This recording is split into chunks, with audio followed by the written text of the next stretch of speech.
It does not have to cost a lot to make a quilt that you will absolutely love. I'm Michelle, this is my romantic tangle, and I'm going to tell you the story of my $30 birthday quilt. Years ago, a family member told me that I could not afford to learn to quilt. She was operating on some information that she had got from a friend of hers who quilted and paid to have her quilts professionally long-armed, and yes, by those standards, there's no way I could have learned to quilt at that time or that I would choose to be quilting now, but there are ways to do it on a dime, and I'm going to share with you the story of this quilt, which is one of my absolute favorite quilts. I think it is one of the best quilts I've made over the years, and it just happens to have a great story that goes along with it. Here's what it looked like when it was brand new and freshly quilted. On my 38th birthday, my husband had to work a mandatory overtime shift, and I was having a little bit of a pity party. It was a very little bit of a pity party because in our house, we don't fuss about scheduling on the actual day.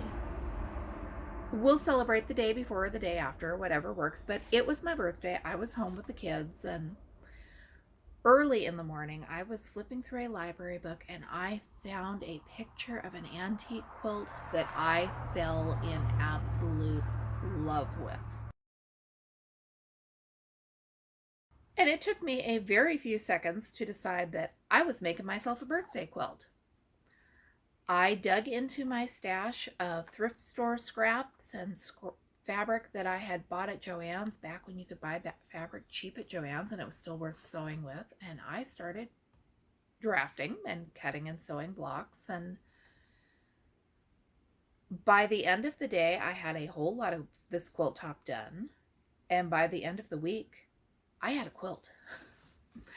And somehow, I don't know why, I dug through an old blog post for this. I decided to figure out what this quilt cost. I have probably made cheaper quilts. I know for a fact I've made more expensive quilts, but I think this one is a really good example of what you can do on a shoestring, especially since I wrote down the numbers. The two big expenses on this quilt were the blue fabric that I used for the stars and the chains, and the batting. I guessed on what I spent for the blue fabric because, like I said, a lot of it came from thrift shop fabric bags and estate sale hauls. And if I had at the time bought new fabric at Joann's for all of the blue batting, the 3.5 yards of blue would have come out to $13. I don't know how I did the math for that.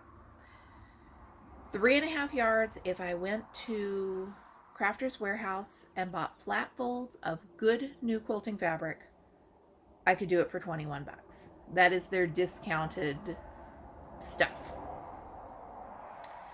The white background fabric is a cotton sheet I got at the thrift store for $1. If I looked around, I could probably find another cotton. Well, I know for a fact I could find another white cotton sheet for $1 because I just walked out with an armload of them for free from an estate sale. The batting I put down in my notes says $8. I don't know what I derived that number from at the time. I went on Joann's website this morning, looked at the current prices of cotton. Cotton Warm and Natural would be, with a 60% off coupon, you could bat this quilt for $13. Or if you use the inexpensive polyester, you could do it for $8. I can't tell you what's in this quilt. It has been 10 years, 12 years. It's been a while. It feels thin. Now, whether actually there is a hole in this quilt and I could have looked. Give me a second. I will find the hole and I will tell you exactly what the batting is. Yep, that's cotton batting. My quilts are utility quilts. They are used and abused, and I wish that this one didn't have a hole in it. I don't know how it got a hole in it. We're also going to ignore the fact that it is filthy, and I will be washing it and taking some stain remover to it after I finish the video. So $13 to bat it the way it is now, $8 if you used an inexpensive polyester batting. A lot of my quilts have inexpensive polyester batting, so especially if I am doing bigger quilts on my domestic sewing machine. I use thinner batting so it's easier to scrunch. The back of the quilt backing is another one of those things that adds up fast. This is a striped sheet from the thrift store. It was, at the time I spent $3.50 on it. I am confident I could find, if I hunted around, another one for $5 or so. I did the math for the binding, and back 10 years ago I said I spent $2 on it. I figured it out with today's sale prices at, again, Craft Warehouse, because that is the most reliable place I know of in my life to go buy quilting cotton right now at a discount. And I came up with $3.50 for binding the quilt.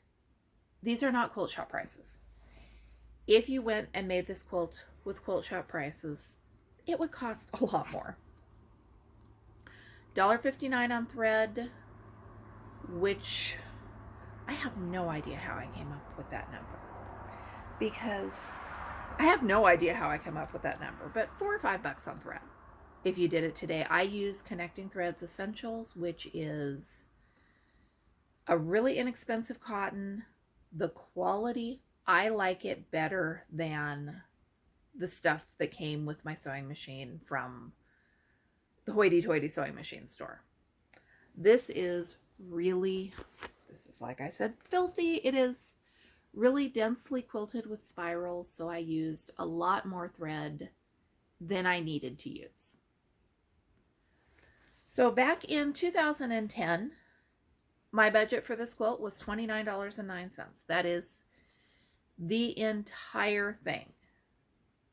If I had had to go out and buy everything to make it. I did not go out and buy everything to make it. I rated my sewing room, so I guess this would be what it would cost to replace what I used to make it. By prices I know I could get today, and that is counting on sheets from the thrift store, but not quilting cotton from the thrift store, I could do it for $47.50-ish. It would take some hunting and some time to find what I needed, but like I said, I don't go hunt for what I need. I look at what I've got and work from that. So for a 70-inch square quilt, I don't think that's bad. I know someone who spent $700 on a quilt of the same size because she went to the quilt store, fell in love with the quilt in the window, bought the kit, paid somebody else to do the custom long arm quilting. That quilt had everything it could have to make it more expensive to have done. And my philosophy, I do a mix of quilting on the absolute most shoestring I could do, and sometimes I splurge. If you love the fabric, if you love the pattern, and you can afford it, do it. But not every quilt has to be expensive, and there would have been cheaper ways to do this. I don't know how you figure what's the cheapest quilt you can do, because honestly, you could use a box of old shirts and an old mattress protector for batting, and you can make quilts for almost free if you look for your materials and you're creative. And let me know, how do you approach your quilting if you make quilts, or your stitching, or your knitting, or whatever? Are you doing it on a shoestring? Are you going into the store and buying the thing you saw today that you fell in love with and paying full retail without batting an eye? They're both effective ways to do it. Just, I hate to think that I could have listened to my grandma and not quilted because I couldn't afford it, because at that time we didn't have a whole lot of disposable income, especially not for the other thing about this is this quilt took me a week. $30 for a week of fun and quilting for a quilt that I still love 10 years later. That is great. But I couldn't have walked into the quilt shop and bought a big fancy kit and done it that way. Thanks for watching. I'm Michelle. This is my Romantic Tangle, and I do a lot of quilting and knitting and stitching on a budget. My philosophy is to kind of balance out what I can do on a shoestring with what I absolutely love and want to splurge on. That works well for me. And if you're interested in that, you might like to subscribe. I will be back with you with more videos soon.